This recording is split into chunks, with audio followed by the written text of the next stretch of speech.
الحمدللہ رب العالمین والصلاة والسلام علی حبیبہ محمد وآلہ وصحبہ اجمعین اما بعد اعوذ باللہ من الشیطان الرجیم بسم اللہ الرحمن الرحیم قل الذین کفروا ستغلبون وتحشرون الی جہنم وبئس المہاد، کافروں سے کہہ دیجئے کہ عنقریب تم مغلوب ہوگے اور جہنم کی طرف اکٹھے کیے جاؤ گے اور وہ برا ٹھکانہ ہے۔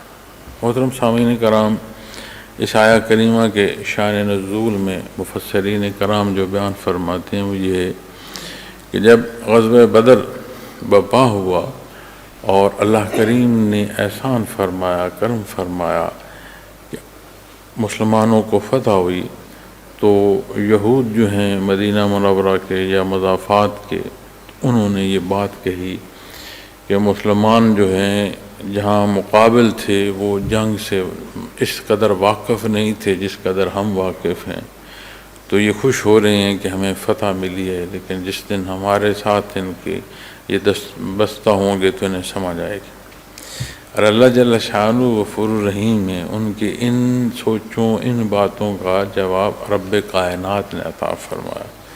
فرمایا کافروں سے کہہ دیجئے قل الذین کفروا ستغلبون، کہ تم مغلوب ہوگے۔ اب جب کافروں سے کہا جا رہا ہے تم مغلوب ہوگے تو یقینی بات ہے پھر دوسرا حصہ جو ہے وہ مومنین کا ہے۔ تو حضرت جی رحمۃ اللہ تعالیٰ علیہ نے پھر جو بریکٹ میں یہاں لکھا ہے کہ عنقریب تم مغلوب ہوگے مسلمانوں کے ہاتھوں، وَتُحْشَرُونَ إِلَىٰ جَهَنَّمَ، اور جمع کیے جاؤ گے، اکٹھے کیے جاؤ گے جہنم کی طرف، یعنی اپنے نتیجے کو پہنچو گے۔ اور وہ کیسی جگہ ہے؟ وَبِئْسَ الْمِہَادُ، برا ٹھکانہ، یعنی جو برائی تم کر رہے ہو اس برائی سے تم دنیا میں بھی کامیابی حاصل نہیں کر سکو گے اور اس کا نتیجہ بھی انتہائی دردناک ہوگا۔ اب یہاں یہ بات سمجھنے کی ضرورت ہے کہ یہ قرآن کریم ہے، اللہ کریم کا کلام۔ کئی ایسے واقعات یا کئی ایسے سوال آپ صلی اللہ علیہ وسلم کے حضور پیش کیے گئے یا واقعات رونما ہوئے کہ جن پر قرآن کریم کی آیات کا نزول ہوا۔ جیسے یہیں سے بھی اگر اسی آیہ کریمہ کو بھی آپ دیکھیں، میں آپ کو اس کے شان نزول میں عرض کر رہا تھا کہ یہود نے کچھ باتیں کی اور مسلمانوں کی فتح کو جو ہے اس کا مذاق اڑانے کی کوشش کی، تو جواب اللہ کریم نے دیا۔ اب وہ جو اعتراض اٹھا رہے تھے ان کے اعتراض پر یا ان کے تمسخر پر اللہ کریم نے ارشاد فرمایا، لیکن یہ کلام ذاتی ہے، اس نے قیامت تک رہنا۔ اب جب اس کو آپ آج کے حالات کے ساتھ یا آئندہ آنے والے حالات کے ساتھ دیکھنا چاہیں گے تو وہ بڑا سادہ اور بڑا واضح کلیہ سمجھ آتا ہے کہ جو حق کے مقابل آئے گا وہ غالب نہیں آ سکے گا۔ اب دنیا کی زندگی میں ہم دیکھتے ہیں کہ بے شمار جگہ پر مسلمان مغلوب ہیں۔ اب ہم لفظ مسلم کو لیتے ہیں، مسلمان اس کا جو اقرار نہیں، اس کے کردار تک جائیں تو آپ کو سمجھ آئے گی کہ ہمارے جو کردار ہیں وہاں کمزوری ہے۔ اللہ کا احسان ہے کہ ہم مسلمان ہیں، لیکن وہ جو عملی حصہ ہے اس میں ہم بے حد کمزور ہیں۔ تو جب بے حد کمزور ہیں تو کافر تو کفر میں ہے، تو کیا مسلمان بھی اسلام میں ہے یا وہاں کمزور ہے؟ تو یہ جائزہ جب ہم لیتے ہیں تو عدد میں اگر 100 تعداد ہیں نا پوری دنیا کی، تو اس میں سے 25 مسلمان ہیں تعداد کے لحاظ سے، اور باقی جو حصہ بچتا ہے وہ آپ دیکھیں کتنی اقوام ہوں گی، کتنے مذاہب ہوں۔ اور جس وقت یہ آیہ کریمہ نازل ہوئی اس وقت 313 مسلمان غزوہ بدر میں اترے، میدان بدر میں اترے، اور جو مقابل 1000 کا لشکر ہے، وہ صرف مقابل ہے۔ آپ گردا گرد دیکھیں پوری دنیا میں جو عالم انسانیت ہے وہ کفر میں غرق تھی۔ تو 313 اللہ کریم کے مقرب لوگ نبی کریم صلی اللہ علیہ وسلم کی معیت میں جب وہ غزوہ بدر کے لیے پہنچے تو نبی کریم صلی اللہ علیہ وسلم کا جو ارشاد ہے کہ اللہ سارے کا سارا اسلام لے آیا ہوں۔ حدیث شریف میں جو آپ کے الفاظ مبارک ملتی ہیں کہ سارے کا سارا اسلام لے آیا۔ اب یہ عظمت اللہ کریم نے ان ہستیوں کو عطا فرمائی کہ اس غزوہ کے بعد جو فرمان ہے آپ صلی اللہ علیہ وسلم کا کہ اگر بدری صحابی ایک طرف ہو اور باقی سارے دوسری طرف ہوں تو بات ان کی مانی جائے گی۔ تو پھر آپ غور فرمائیں، ہم جب جائزہ لیتے ہیں تو ہم اپنے اندر بے شمار کمزوریاں دیکھتے ہیں۔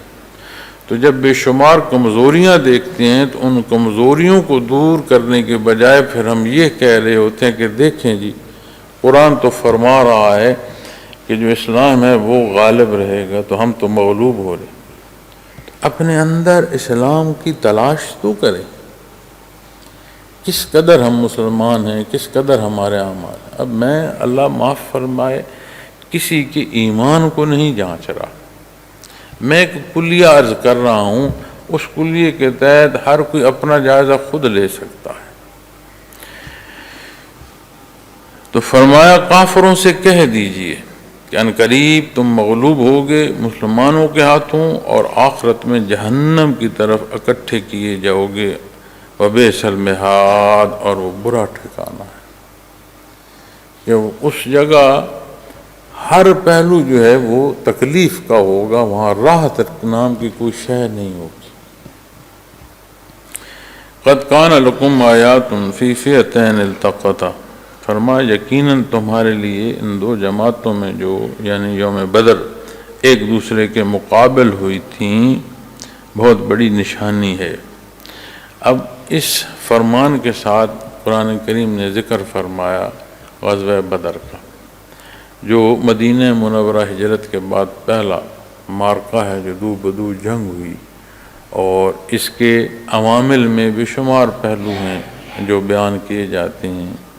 چونکہ جب مدینہ منورہ میں آپ صلی اللہ علیہ وسلم نے ہجرت فرمائی اور صحابہ کرام رضوان اللہ علیہم اجمعین کی تربیت کا ایک ایسا عمل شروع ہوا کہ جس میں جیسے مکہ المکرمہ میں رکاوٹ پیدا کی جاتی تھی وہاں ممکن نہیں رہی، تو پھر یہ خبر تو پہنچتی تھی، آئے روز مسلمان جو ہیں ان کی تعداد بھی بڑھ رہی ہے، اور وہ وہاں اپنا ایک نظم بھی جو ہے وہ بھی مرتب ہو رہا ہے، ترتیب دی جا رہی ہے۔ تو پھر کفار کو بھی تکلیف ہوتی تھی، یہود جو مدینہ منورہ اور اس کے مضافات میں تھے ان کو بھی تکلیف ہوتی تھی، اور منافقین بھی بیچ میں اپنا کردار ادا کر رہے ہوتے تھے کہ کوئی طریقہ کوئی ذریعہ ایسا ہو کہ یہ جو مسلمانوں کا پھلنا پھولنا اسے روکا جائے۔ تو مکہ مکرمہ سے ان کے آگ جو مشرکین کے دل کی ٹھنڈی نہیں ہوئی کہ مکہ والوں نے آپ صلی اللہ علیہ وسلم کو، آپ کے رفقاء کو ہجرت پر مجبور کر دیا، گھر بار ہر شے چھوڑ کر اللہ کے نام پر مدینہ منورہ ہجرت ہوئی، لیکن ان کے سینوں میں پھر بھی ٹھنڈک نہیں آئی۔ انہوں نے پھر کوشش کی کہ ایسا ایک تجارتی قافلہ بنایا جائے جس میں سارے پیسہ لگائیں اور اس کی آمدن لی نہ جائے، مسلمانوں کے خلاف جو جنگ ہے یا جو حرب کا معاملہ ہے اس میں استعمال کیا۔ تو آپ صلی اللہ علیہ وسلم جب مدینہ منورہ سے نکلے تو مقصد یہ تھا کہ اس قافلے کو روکا جائے جو مدینہ منورہ پر جنگ مسلط کرنے کے لیے ایک قافلہ روانہ کیا گیا۔ تو جب قافلے والوں نے یہ محسوس کیا کہ مسلمان ہمیں روکیں گے تو انہوں نے مکہ مکرمہ میں اطلاع دی کہ ہماری حفاظت کا سبب کیا جائے۔ ادھر سے ابو سفیان بعد میں اللہ کریم نے ایمان عطا فرمایا اور رضی اللہ تعالیٰ عنہ کی شان نصیب ہوئی، تو وہ اس کی سربراہی کر رہے تھے۔ تو جب مکہ مکرمہ میں اطلاع دی گئی تو وہاں پھر سب سے زیادہ جو آگ لگائی وہ پھر ابو جہل نے لگائی۔ اس نے پھر کوشش کی کہ میں مخلوق کو جمع کروں اور اس حدت کو اتنا بڑھا دوں فساد کو، اس کے ذریعے جو میرے اندر خفت ہے یا جو میرے اندر غصہ ہے میں اسے مٹا سکوں۔ تو اس بدبخت نے پھر اور آگ جلائی، تو پھر لگ بھگ مختلف روایات آتی ہیں لیکن لگ بھگ 1000 کا لشکر ہے۔ اب جب 1000 کا لشکر نکالا اور تو اس لشکر سے مراد صرف عدد نہیں پورا کرنا تھا، جس موضوع پر لوگ جمع تھے اس موضوع سے متعلق جنہیں جانکاری ہے، یعنی جو اس فن سے واقف ہیں، تو پھر بڑے بڑے جنگجو جمع ہوئے جنہیں بڑا زوم تھا اپنی قوت بازو پر، اپنی تلوار بازی پر، اور جنگ حرب سے واقف تھے، اور پھر انہیں لیس کیا گیا ہر طرح سے جو جنگی آلات ہیں۔ اب جب اس طرف ہم دیکھتے ہیں آپ صلی اللہ علیہ وسلم کے جو خادم ہیں، وہاں پورا 70 ڈھانپنے کو کہیں ایسا بھی موقع تھا کہ ایک آدھ چادر میسر تھی جس سے 70 ڈھانپا جائے۔ اب عین حالت جنگ ہے اور جنگ کے اوزار نہیں، پورے لشکر میں کل 2 گھوڑے ہیں، تو حالات عرب نہیں کہ جس سے لڑا جا سکے، تو حالات حرب نہیں تو پھر کہاں بات آئے گی کہ جی وہاں لوہے کے لباس میسر آئیں گے، بے سر و سامان۔ لیکن ایک شے جو اللہ کریم نے یہاں عطا فرمائی تھی وہ ایمان، اور کامل ایمان، آپ صلی اللہ علیہ وسلم کی معیت، اللہ اور اس کا حبیب صلی اللہ علیہ وسلم یہاں، تو پھر کسی شے کی ضرورت نہ رہی۔ اللہ جل شانہ نے ارشاد فرمایا کہ یقیناً تمہارے لیے ان 2 جماعتوں میں جو یوم بدر ایک دوسرے کے مقابل ہوئی تھیں بہت بڑی نشانی ہے۔ اب بے شمار پہلو ہیں غزوہ بدر میں۔ ہجرت کے بعد رمضان المبارک کا مہینہ ہے، 2 ہجری ہے جب یہ جنگ واقع ہوئی۔ جہاں اس میں ظاہری پہلو ہیں وہاں اس کے بے شمار پہلو۔ ایک تو اسباب کا پہلو ہے کہ ایک طرف دنیا کے اسباب ہیں اور ایک طرف بے سر و سامانی اتنی کہ خوراک کے لیے کھجوریں گنتی کے ساتھ تقسیم ہوئی۔ یہ نہیں ہے کہ اگر صرف کھجور ہے تو وہ بھی وافر ہے، ایسا بھی نہیں۔ تو آلات حرب آپ دیکھیں کہ کتنی زریں ہیں، کتنی تلواریں ہیں، حیران ہو جاتا ہے بندہ۔ پھر یہ نہیں ہے کہ ہر ایک جو اس میں 313 کی جماعت میں ہے کہ ہر ایک جو ہے وہ فن حرب سے کلی طور پر واقف، جذبہ ایمانی اللہ کریم نے انہیں عطا فرمایا، اللہ کریم کی مدد نصیب ہوئی۔ تو یہ ایک ایسی جگہ اور ایسی مثال ہے جس میں بے شمار پہلو ہیں، اور اس کے آپ اگر غور فرماتے جائیں کہ ایک کامل ایمان جو ہے اسے کوئی شے نہیں روک سکتی، پھر عدد تعداد اس کی کوئی حیثیت نہیں رہی، اصول اور ضابطے، پھر اسباب، میسر اسباب کا اختیار کرنا، پھر جو آج ہم ہر پہلو پر کہتے ہیں کہ دعا کی جائے، یقیناً حدیث شریف میں آتا ہے کہ دعا وہ عمل ہے جس سے شرف ہم کلامی نصیب ہو رہی ہوتی ہے اپنے اللہ سے۔ دعا سے اللہ کریم راضی ہوتے ہیں، عطا فرماتے ہیں، دعا عبادت فرمائی۔ لیکن دعا کے پہلو کو بھی دیکھیں گے تو کلی سبب کرنے کے بعد عریش بدر میں آپ صلی اللہ علیہ وسلم نے دعا فرمائی۔ تو کتنے ہی پہلو ہیں جن سے ہمیں اپنی رہنمائی نصیب ہوتی ہے۔ تو فرمایا فئۃ تقاتل فی سبیل اللہ واخری کافرۃ یرونہم مثلیہم رأی العین۔ فرمایا کہ مقابلے میں بہت بڑی نشانی ہے، ایک جماعت اللہ کی راہ میں قتال کرتی تھی اور دوسری کافر، اور فرمایا کھلی آنکھوں ان مسلمانوں کو اپنے سے دگنا دیکھ رہی تھی۔ آج بھی ہم جب اپنے حالات کا، مسلمانوں کا جائزہ لیتے ہیں، دنیا میں دیکھتے ہیں، تو فلسطین کی بات آئے، غزہ کی بات آئے، کشمیر کی بات آئے، اور کتنے خطے ہیں ادھر میانمار کی بات دیکھیں جہاں مسلمانوں کے ساتھ بے شمار زیادتی ہو رہی۔ اب اس سارے میں ایک سوال اکثر آپ نے سنا ہوگا، میں نے اکثر سنا ہے کہ جی یہ سارے حالات جو ہیں اس کا سبب کیا ہے اور اس کا حل کیا ہے، یہ کیوں ہو رہا ہے ایسا اور اس کا حل کیا ہے۔ یہ ساری باتیں ہم انفرادی طور پر کرتے ہیں، اجتماعی اور قومی سطح پر ہمیں اس چیز کا ابھی تک جو ہے یقین نہیں ہے، یہ شے ہم نے ہمارے اندر اجاگر نہیں ہوئی۔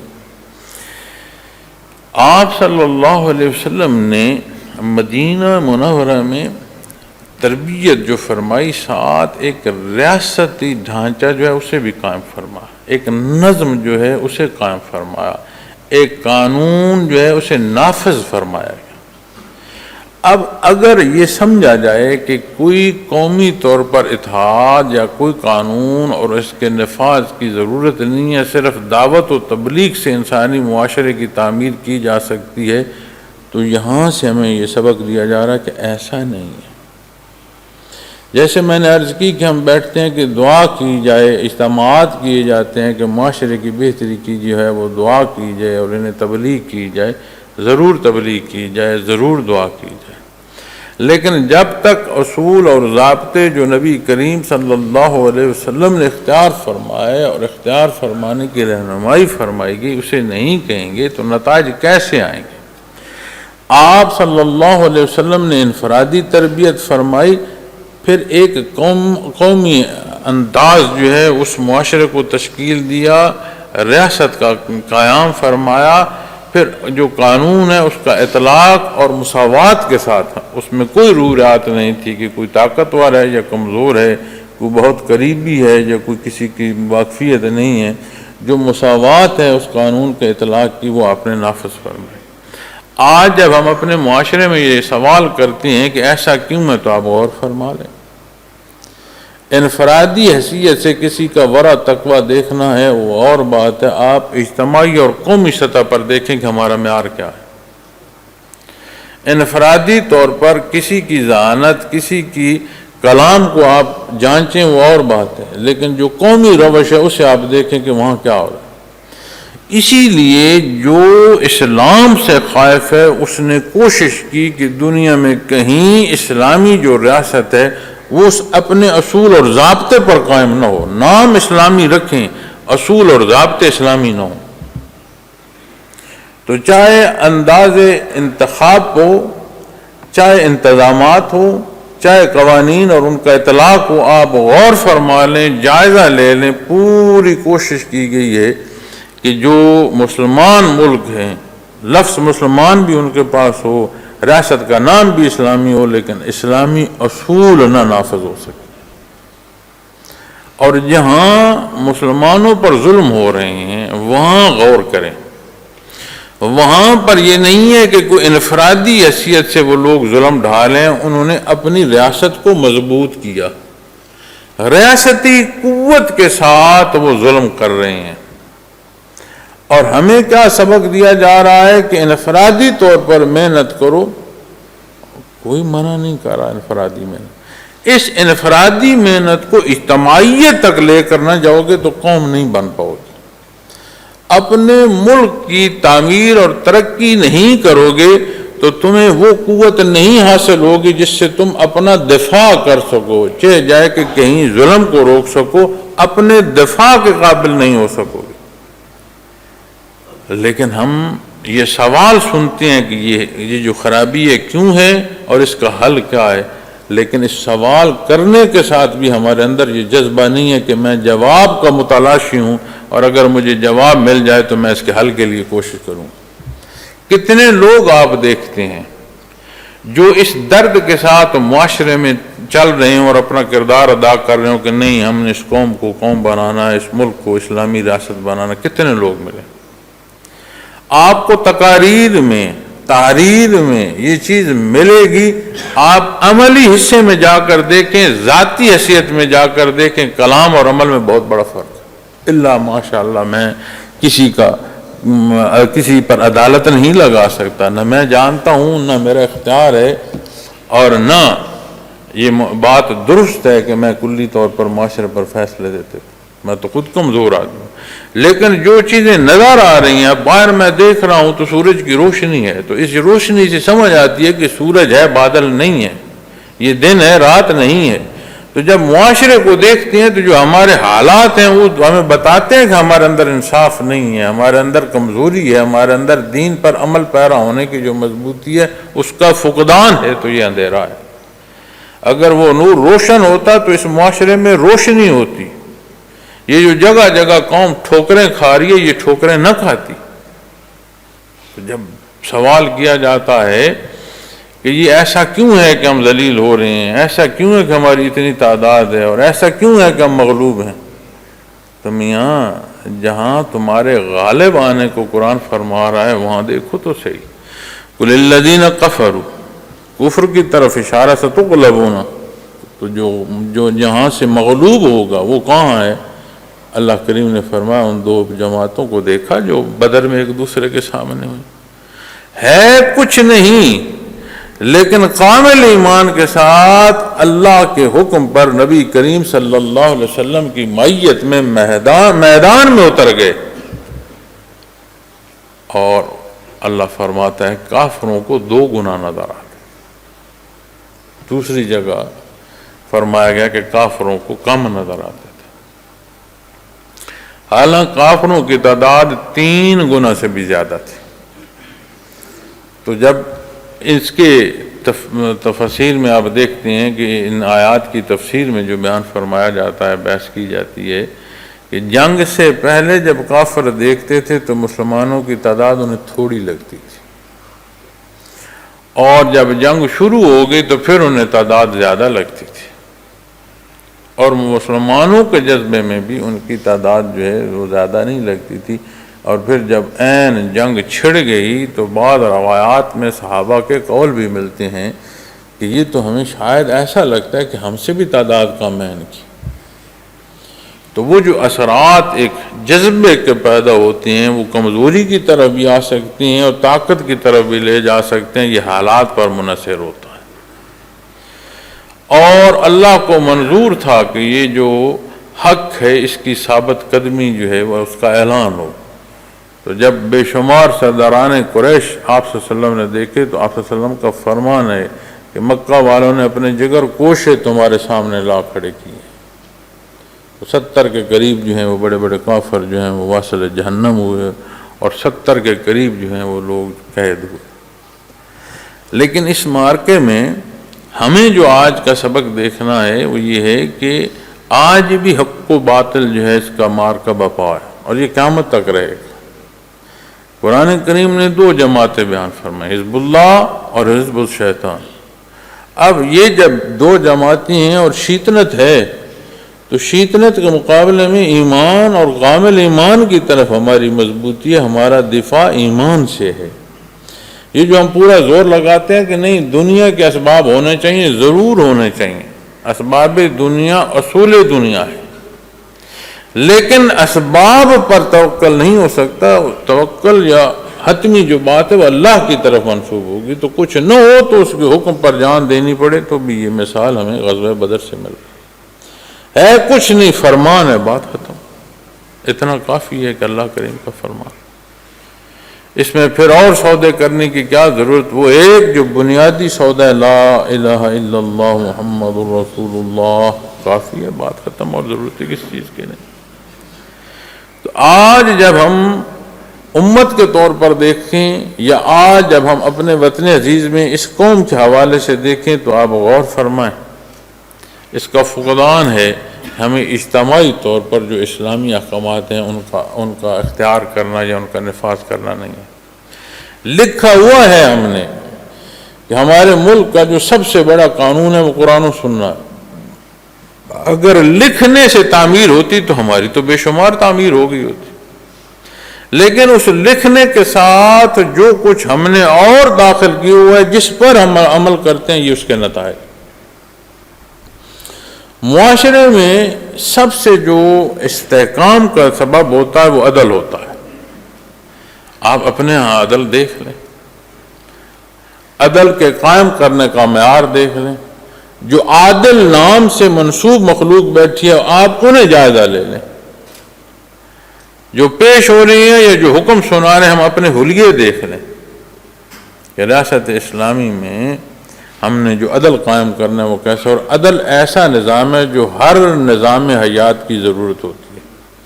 آپ تعلیم کی بات کریں وہاں عدل کی ضرورت ہے، آپ صحت کی بات کریں وہاں عدل کی ضرورت ہے، کسی شعبے کی بات کریں، مالیات کی بات کریں وہاں ضرورت ہے، انتظامیہ کی بات کریں وہاں ضرورت ہے، کسی شے یا کسی حصے کی جو زندگی ہے اس حصے کی آپ نام لیں وہاں عدل کی ضرورت ہے۔ اور جب عین عدل کا اپنا شعبہ ایسا ہو کہ مقتول جو ہے وہ وجود تلاش کر رہا ہو کہ میرا خون کس کے ہاتھ ہے، کیوں؟ اس لیے کہ نظام عدل نے جس پر الزام تھا اسے تو بری کر دیا۔ اب اگر کوئی بے گناہ ہے اور وہ بری ہو گیا، بات سمجھ آئی، وہ مقتول کس کے نام لکھو گے؟ وہ وارث جو ہیں وہ پھر اپنا خون کہاں تلاش کریں؟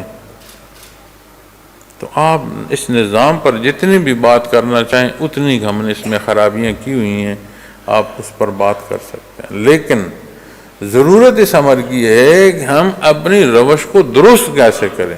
آج اپنے حالات معاشرے کے دیکھ لیں، ہم تعمیر کے نام پر تخریب کر رہے ہیں۔ مجھے بتاؤ کہ آگ بجھانی ہو تو آگ جلا کر آگ بجھائی جاتی ہے، لیکن ہم اپنے معاشرے میں آگ جلا بھی رہے ہیں، اسے بڑھا بھی رہے ہیں، اور ہم کہتے ہیں کہ ہم آگ بجھانے کا انتظام کر رہے ہیں۔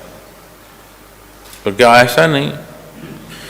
تو بجائے جذبات میں جا کر تحمل سے چیزوں کو دیکھیں، رائے دیں، لیکن آراء سنیں بھی صحیح، اپنی تاریخ دیکھیں، دنیا کے حالات دیکھیں، اللہ اور اس کے حبیب صلی اللہ علیہ وسلم کا فرمان دیکھیں۔ آپ کو ہر وقت میں ہر قوم کے حالات پر جو پہلو درست سمجھ آئیں گے وہ وہی ہوں گے جو قرآن کریم نے بیان فرمایا۔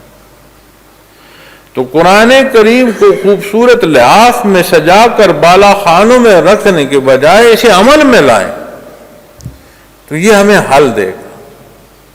ہر ایک حل ایک لے کر آتا ہے اور اپنے مفادات لے کر چلا جاتا ہے، ہم پہلے سے ذلیل ہوتے چلے جاتے ہیں۔ آپ دیکھ لیں، میرا کسی جماعت سے تعلق نہیں ہے کہ میں کہوں کہ کسی سیاسی جماعت کو میں اچھا جانتا ہوں اور کسی کی میں مخالفت کرتا ہوں، میرا ذاتی کوئی تعلق نہیں کسی جماعت سے، لیکن میرا تعلق اس ملک سے ہے، اس قوم سے ہے، میرا تعلق ایمانی رشتے کا ہے۔ مجھے وہ درد اور وہ تکلیف ہے کہ اگر گرم ہوا چلتی ہے تو مجھے بھی لگتی ہے، ٹھنڈی ہوا چلے گی تو اس کی ٹھنڈک مجھے بھی محسوس ہوگی۔ اسی معاشرے میں رہتے ہیں، اجداد کی قبریں یہی ہیں، اولاد یہی ہیں، تو جو اپنا حصہ ہے، جو اپنا کردار ہے، جو اپنی آواز ہے، اس بات پر دیکھ رہے ہیں کہ ہم کیا کر رہے ہیں۔ ہم کیوں دیکھتی آنکھوں نہیں سمجھ پا رہے کہ جہاں نظام اکھڑ جاتے ہیں وہاں لوگوں کے حالات کیا ہوتے ہیں۔ ہم تو تیسری نسل ہیں، اپنے سے 2 نسلیں پہلے جائیں، ان حالات سے واقفیت اور آگاہی حاصل کریں کہ جب وقت یا اس ملک کے قیام کا ہے تو لوگوں نے قربانیاں کیسی دیں۔ جب مغلوب تھے انگریز کے دور میں تو لوگوں کے حالات پڑھیں کہ کیا انصاف ہوتا تھا، قانون کیا تھا اور لوگوں کے حقوق کیا تھے۔ ہم کیوں اپنے پیچھے لگے ہوئے ہیں کہ ایک ریاست قائم ہو گئی ہے اور اس کی تعمیر کے نام پر ہم تخریب کیے چلے جا رہے ہیں۔ تو جن کے پاس اختیار ہے انہیں باقی سب سے زیادہ دیکھنے کی ضرورت ہے، ان کی ذمہ داری عمومی نہیں ہے، بڑی ہے، لیکن سمجھ نہیں آتی کہ جو حکومت میں وہ کہتا ہے کہ حکومت کرنے دو، جو باہر آ جائے وہ کہتا ہے حکومت مجھے دے دو۔ ہمارے ہاں تو یہ لڑائی ختم نہیں ہو، تو یہ نتائج ہم دیکھ رہے ہیں۔ دنیا کے ممالک وہ اپنے ملک اور قوم اور ایک نظریے کو دیکھتے ہیں۔ اللہ نے ہمیں وہ نظریہ عطا فرمایا جو ایمانی حصہ ہے، جو قوم کو یکجان کرتا ہے، جو تفریق کو مٹاتا ہے، جو حیثیتوں کو رد کر دیتا ہے، جو مساوات دیتا ہے۔ دکھ ہوتا ہے کہ یہ سارا کچھ جانتے دیکھتے ہم کیا اندھا پن اختیار کیے ہوئے ہیں۔ لیکن یاد رکھیں جس راہ پر کوئی چلتا ہے، جو انتخاب کرتا ہے، وہ نتائج پاتا ہے۔ اللہ ہمیں ہدایت دے بیشتر اس کے کہ ہمارے پاس پلٹنے کی گنجائش جو ہے ظاہری پہلوؤں میں وہ بھی نہ بچے۔ فرمایا یقیناً تمہارے لیے ان دو جماعتوں میں جو یوم بدر ایک دوسرے کے مقابل ہوئی تھیں بہت بڑی نشانی ہے۔ فئۃ تقاتل فی سبیل اللہ وأخرى کافرة یرونہم مثلہم رأی العین۔ فرمایا ایک جماعت اللہ کی راہ میں قتال کرتی تھی اور دوسری کافر، کھلی آنکھوں۔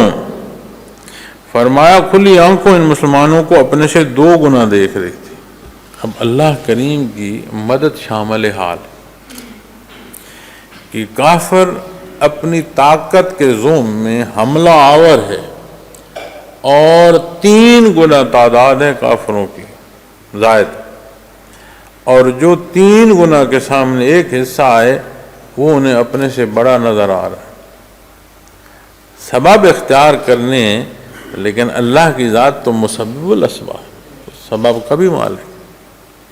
وہ بنیاد جو بندگی کی ہے اس کی مضبوطی کی ضرورت ہے، اسباب بھی پھر ویسے نظر آنا شروع ہو جاتے ہیں جیسے اللہ کریم چاہے، وہ قادر مطلق۔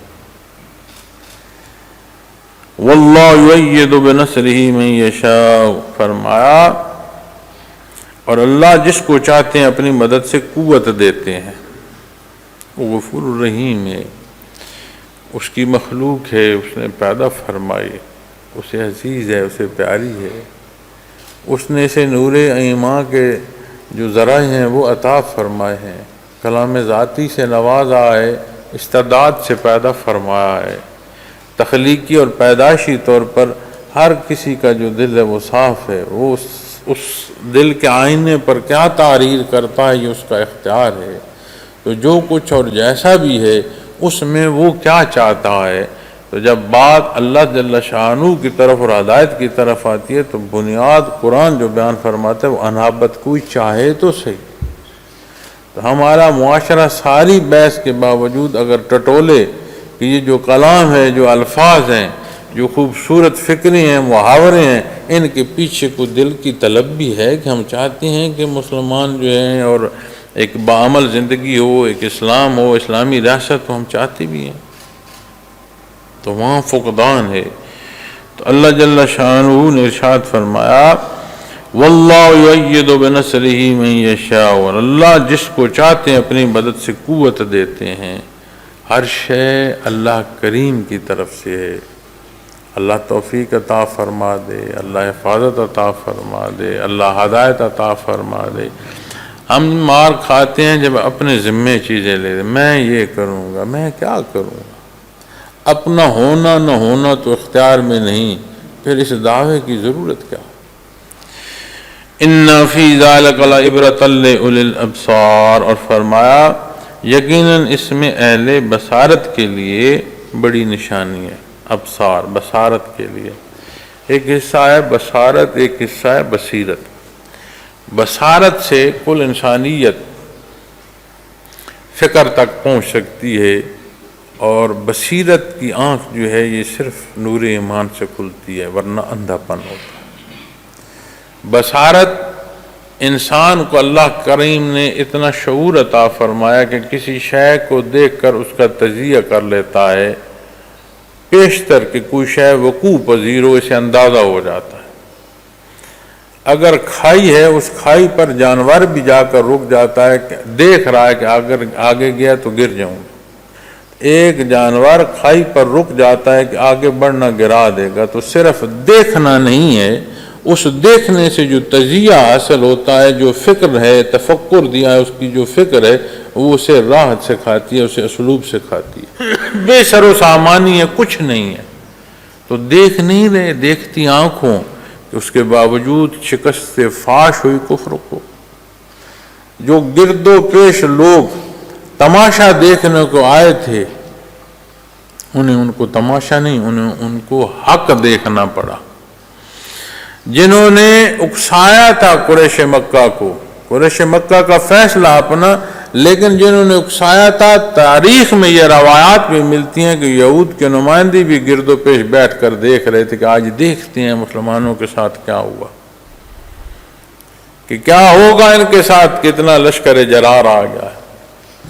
تو وہ جو دیکھ رہے تھے یا جنہوں نے سنا، انہوں نے بھی تو دیکھا ایک محاوراتی پہلوؤں میں۔ آج میں اور آپ جو ہم کلام ہیں، تو محاوراتی پہلو میں معنی بعید میں اگر آپ دیکھیں تو یہ کس نے نہیں دیکھا کہ اس حق و باطل میں کیا ہوا اور اس کے نتائج کیسے ہوئے۔ تو جو دیکھ کے اپنے لیے راہ کا انتخاب نہ کر لے، کیا وہ انسان بھی کہلانے کے قابل ہے کہ نہیں؟ چونکہ جانور بھی کھائی پر کھڑا ہو جاتا ہے، وہ دیکھ رہا ہے لیکن اسے نتیجے کا پتہ ہے کہ آگے گرا تو میرا نقصان ہو، تو نتائج انسان کو نہیں دیکھتے۔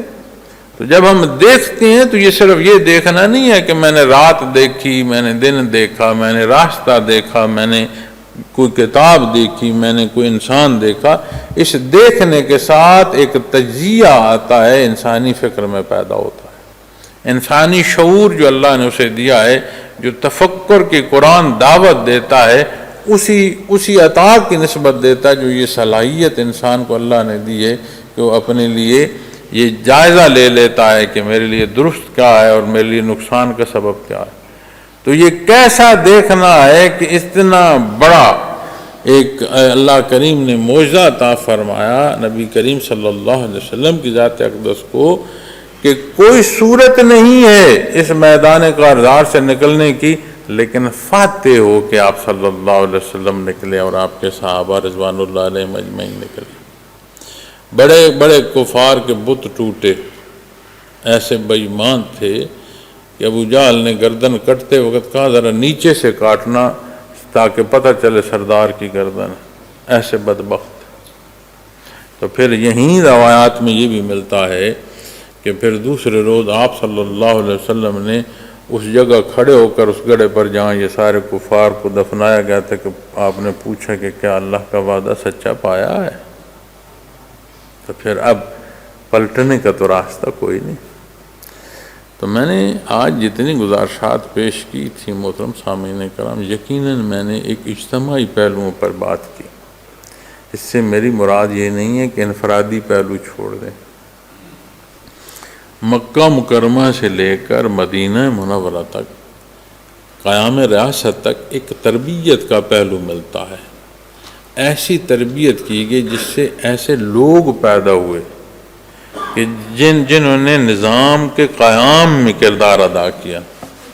لوگوں کی جو دست و بازو ہے نظام، اس کا محتاج نہیں، وہ تو خالق کن فیکون، وہ فرماتا ہے کن فیکون ہو جاتا ہے، اس میں کوئی بات نہیں۔ لیکن اسباب دنیا اور اصول جو ہمیں تعلیم دیا جا رہا ہے وہ یہ ہے کہ اس تیاری کے ساتھ پھر اپنی اس قیام تک جاؤ۔ ایک بچہ لیتی ہے ایک قوم، اسے پڑھاتی ہے، اس کی سکول ہے، اس کے کالج ہیں، اس کی یونیورسٹی ہے، وہی بچہ پھر اس کے ترقی کرتے کرتے ایسی جگہ پر پہنچ جاتا ہے کہ اس ملک کے نظام حیات کو ترتیب دے رہا ہوتا ہے۔ تو اگر ایک انفرادی جو زندگی ہے اس کا جائزہ لے سکتے ہیں، تو پھر جب قومی بات آتی ہے تو اس میں سے پھر جو ذات کی بات آتی ہے اس کا جائزہ نہیں لیں گے۔ یقیناً اجتماعی موضوعات پر بات کی ہے، لیکن اس سے مراد یہ نہیں ہے کہ اجتماعی جو معاملات ہیں اس کے ساتھ پھر انفرادی ذمہ داری چھوڑ دی جائے۔ یہی انفرادی ذمہ داری، فرد ایک ایک قطرہ ہے جو دریاب بنتا ہے، تو قومیں افراد سے ہی ہیں۔ اللہ کریم توفیق عمل عطا فرمائے، اپنی ذمہ داریاں، اپنے حالات، اپنے گرد و پیش وہاں ایک مثبت کردار ادا کیا جائے، اور اللہ کریم توفیق عطا فرمائے۔ اس لیے کہ ان فی ذلک لعبرۃ لأولی الابصار، اہل بصارت کے لیے بڑی عبرت ہے۔ تو گرد و پیش کے حالات بھی ہمیں عبرت دیتے ہیں، قرآن کریم ہماری رہنمائی فرماتا ہے، اور جہاں ہم زندگی بسر کر رہے ہیں وہاں ہم اپنی زندگی کیسے بسر کر رہے ہیں، یہ بڑی بنیادی بات ہے۔ اللہ کریم میرا اور آپ کا حامی و ناصر ہو، ہماری کمزوری کوتاہی معاف فرمائے، سمت پر رحم فرمائے۔ اللہ جل شانہ اس وطن عزیز کی حفاظت فرمائے، ہمیں اس قوم کو آپس کا اتفاق عطا فرمائے، حق کو سمجھنے اور اختیار کرنے کی توفیق عطا فرمائے۔ وآخر دعوانا الحمدللہ رب العالمین۔